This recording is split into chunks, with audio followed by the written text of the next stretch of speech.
Okay, so good morning and good Sunday sa inyo at ako'y naka-duty ulit ngayong linggo dito at ako'y hindi nakakapasok sa shop. Marami tayong nasikaso ngayon. Meron tayong pinroject kahapon. Eto, naalala nyo tong pula. So napalitan na natin yung clutch niyan and everything, shift fork and everything. So all out tong unit na to. So slowly pero surely, umpisa tayo dun sa transmission pati sa PCM. Ngayon, it's working good na. Kaso, kailangan pa natin i-test ride. Then, susunod natin yung mga PMS and refresh. Tapos, ito yung mga... Yan yung mga luma nilang clutch na binaklas natin. At ito yung mga bagong shift fork na ginamit natin.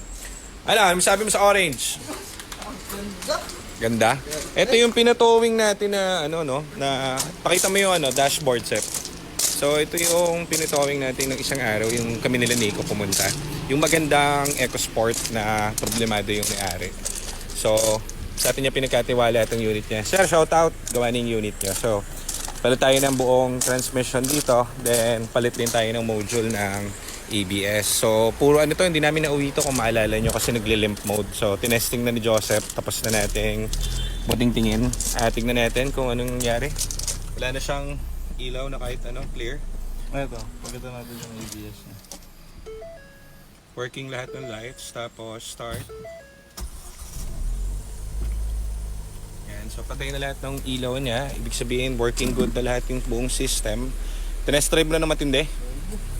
Pati yung skid niya yung gumagano. And ito yung nag-limp mode sa atin, Saan lugar yung nag-limp mode to? Sa Valenzuela lang. Valenzuela, kaya pala hindi na namin to inuwi. Pero napakaganda nitong unit na to, guys. Alagang-alaga na may-ari. Ilan nga yung tinakbo nito? 30,000. 30,000 mileage lang. So, abangan nyo to dahil tapos na tayo dun sa tranny nito and sa ABS. Refresh na lang ang engine ang gagawin natin dito. Kay Pogi. 30,000 mileage lang yan, guys. Ito yung si Sir yung maraming kotse ang inabot niya. Yan. Ayos. So, palit tayo ng bagong module niya. Tapos, palit tayo ng clutch niya and shift forks. Tapos, pinasalpakan natin ng bagong battery and everything. Tinest drive ngayon, doing better na dun sa takbo niya. Napakagara niya na tumakbo. Kasi nung una talagang ayaw tumakbo nito eh. So, pati mga manuals nito kompleto and everything. Ganda nito. Ang maganda sa Ford kasi, actually, kung ba't ako hindi ko naman pinopromote Ford eh. Binibenta lang namin kasi dito kami maalam. Ang sarap kasi sakyan ito. Kumbaga parang bomb car. Kumbaga para siyang kahit babae makakapag-drive dito. So sa mga misis nyo, kung OFW ka, pwede pati yung misis to, may enjoy nyo. Para siyang alam mo yun, may mga bumibili sa atin, actually, mga first time nila magkotse. Meron yung isa yung naalala nyo si Sir Alberto, bumili sa amin yun, first car niya. Ngayon, pagkabili niya, binyahin niya, first car niya, kakatuto nyo lang, kakakuha lang niya ng lisensya. Pumunta siya ng either Bicol yata yun.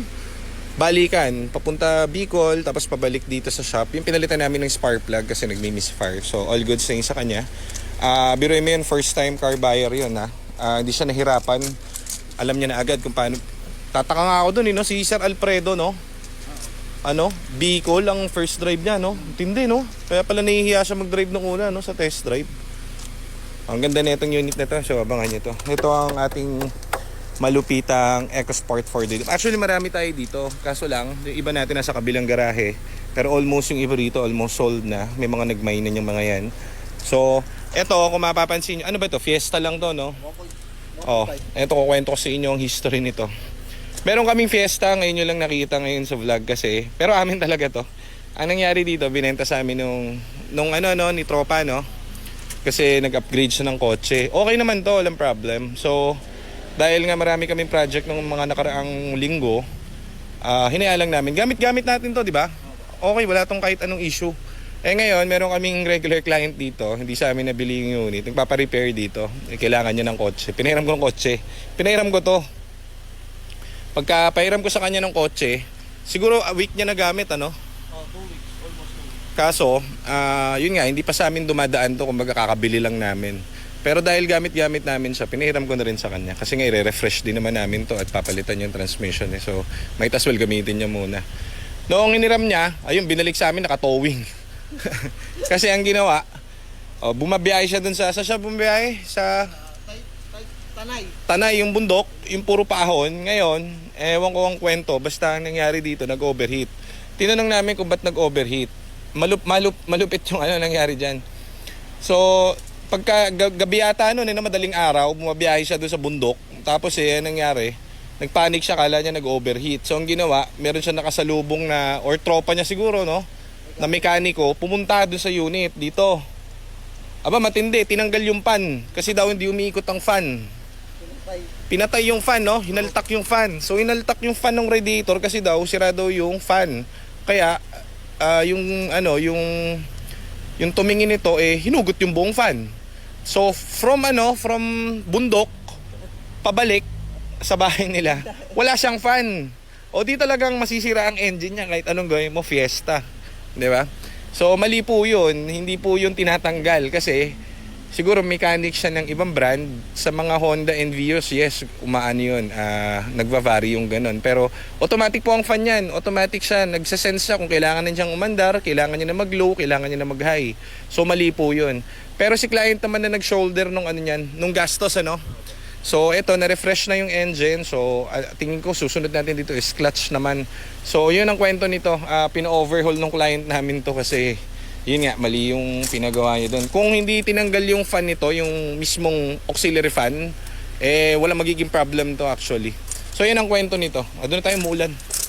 So, ano pa ba? Ito, kanino to? Ito ba yung kila ma'am? Kila ma'am Sambuanga. May binaybak tayong unit ito. Marami raw. Bata. Ay, gago.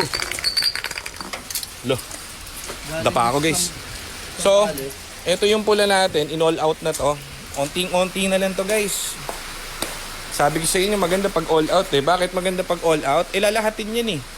So lahat dyan bago, tranny, engine na refresh, bababa, ayusin yung mga piston yan. Tapos suspension, tapos yung loob, interior, tapos exterior. So abangan nyo to, makikita nyo sa vlog, magiging very good. So okay na daw ba to? Kulang na lang tayo dito, ABS module. ABS module, sira yung module. O, sira din daw yung ABS, biruin mo nakabago. Sa presyo na ganun, press naman ng presyo namin sa marketplace eh. So sa marketplace may nagbebenta nito 220, di ba? Magkano ba yung sa amin sa ganito? Parang 250, 270. Papasok. Depende nga kung ano yung mga gagastusin dito. So, very little ang mabibili mo sa marketplace, may something. Ito lahat bago eh. Di ba? So, pwede ka rin naman mag-Vios. O, bili kang Vios na, bibili mo sa 300. 2006 model. 2,000, di naman. Mahal kasi yung Batman no? Batman 250 na 2008, 2009. Siguro mga 2006 na Vios makakabili ka sa 300 Matic. O kahit anong gawin mo doon, surplus nakakabit doon boy. Di ba? Dito na ako sa bago. Kita nyo yung isa nating EcoBoost dinala na Mindanao on the spot. So ayan guys, at dito muna magtatapos. Ako'y magluluto na, in-update ko lang kayo. Yung tukson ginagawa na namin malapit na to, available na to. Ito yung pinabiyahe. Tapos naputol yung belt. So ngayon, inayos na natin, nilagay na natin dito kasi hindi na tayo skip. So for sale na rin to, malapit na. Nire-refresh na lang yung mga head nito para hindi na maputulan ulit ng belt. So automatic to na gas. So ganda rin yan. So abangan nyo. Etong purple natin, umaandar na rin yan and everything. Di pa lang natin nati-test drive. So yung iba ng mga EcoSport almost sold na. Yung mga ibang EcoSport namin nasa galaan. Kumbaga, nasa mga nakila Nico, nakila Jared, nakila Mark, gamit-gamit nila for testing daily. Para malaman natin kung ano pa yung kulang natin sa mga units. So yun lang muna at ako ay magluluto muna. Thank you.